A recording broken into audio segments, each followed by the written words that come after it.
বিসমিল্লাহির রহমানির রহিম। মাননীয় স্পিকার, মাননীয় সকল সংসদ সদস্যবৃন্দ, আসসালামু আলাইকুম। মাননীয় স্পিকার, শুরুতেই আমি প্রথমেই আজকে আমার সকল সংসদ সদস্য সহকর্মীবৃন্দকে ধন্যবাদ জানাতে চাই।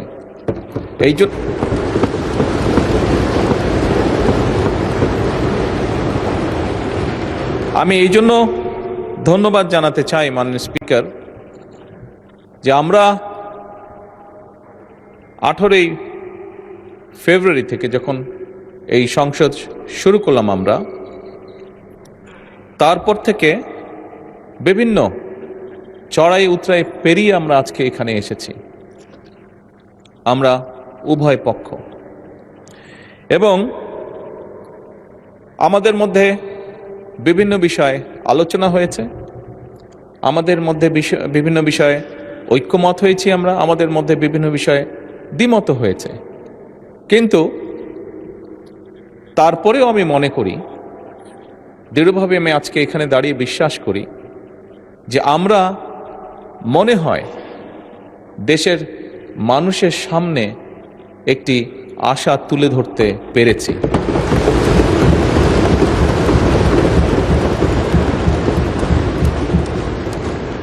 সম্মানিত বিরোধী দলীয় নেতা ওনার বক্তব্যে একটি কথা বলেছেন, খুব স্বাভাবিকভাবে আমরা যদি সকলে একমতই হতাম তাহলে তো একজন ব্যক্তিই কথা বললেই হতো, সবার বিভিন্ন বিষয়ে আলোচনা করার প্রয়োজন হতো না।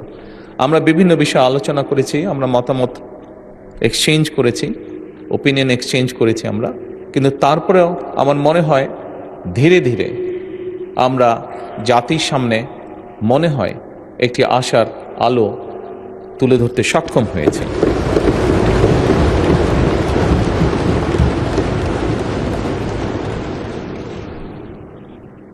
মাননীয় স্পিকার, আমরা যে কাজটি করতে সক্ষম হয়েছি, এটা যে শুধুমাত্র আমাদের নিজেদের জন্যই করতে সক্ষম হয়েছি তার জন্য নয়, তা নয়।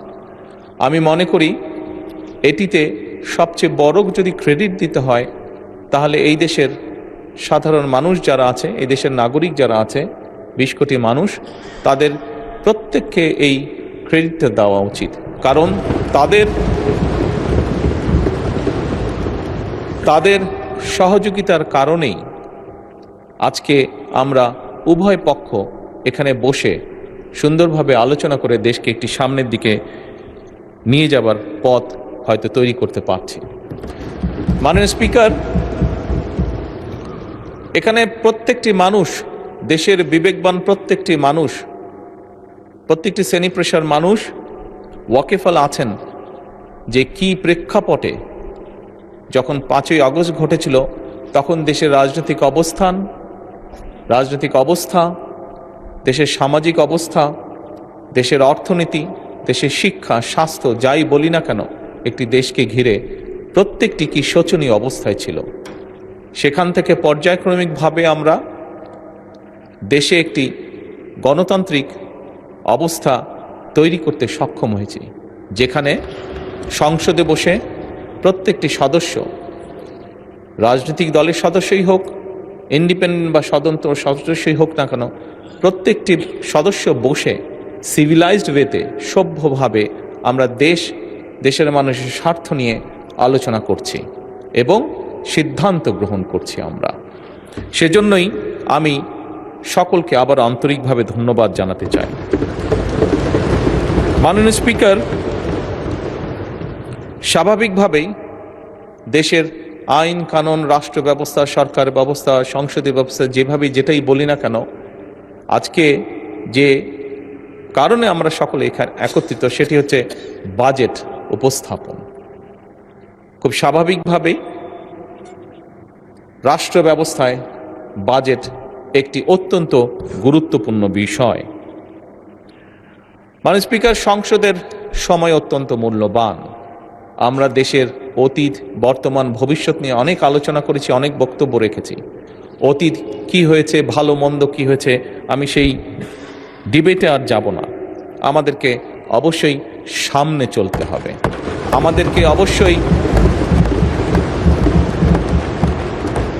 আমরা অতীতে দেখেছি দুঃখজনকভাবেও একটি চিত্র বারবার দেখেছি আমরা, সেটি হচ্ছে যত না আমরা ভবিষ্যৎ নিয়ে আলোচনা করেছি তার থেকে বেশি আমরা অতীত নিয়ে আলোচনা করেছি।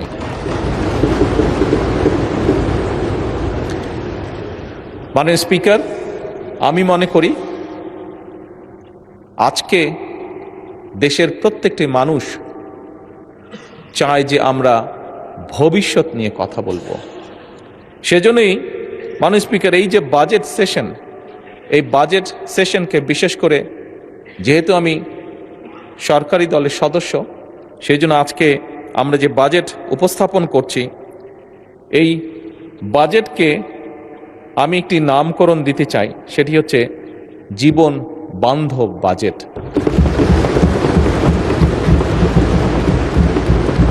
মাননীয় স্পিকার, বাস্তবতা হচ্ছে খুব স্বাভাবিকভাবে যেহেতু বাজেটটি সরকারি দল উপস্থাপন করছে, আমরা স্বাভাবিকভাবেই চেষ্টা করব যে একটি সুন্দর